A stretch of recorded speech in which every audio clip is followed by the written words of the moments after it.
on a service call this morning. This is Lamar with Appliance Professionals of Louisville.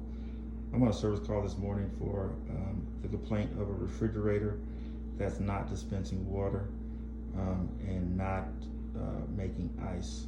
So I will tell you, one of the quick ways to determine where the issue lies is to come to this is actually on a Whirlpool refrigerator.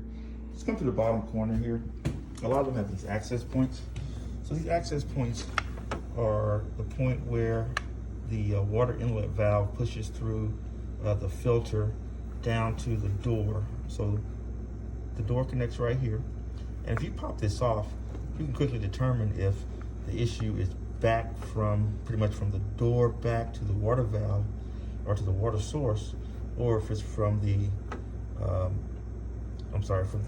from this point back to the water source, or from this point up to the door.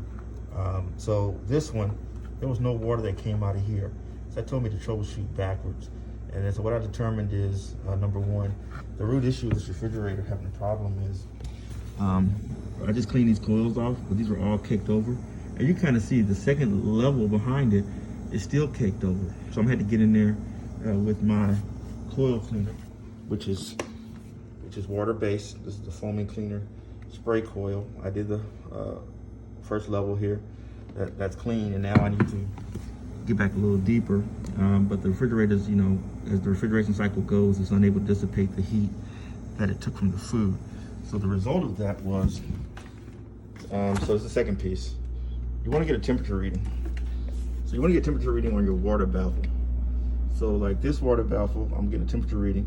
It's at 27.1 degrees. So what's happening is that's restricted and not causing the water to be able to go through. And so the customer said that she's food has been freezing, so she's been modifying the refrigerator temperature to adjust for it. So like I told her, I said, hey, once you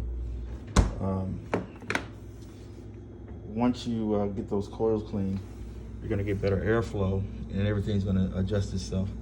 But what we were able to do was actually get the line going, and now we have water. Like I told her, if we didn't clean all this, it would just freeze over again.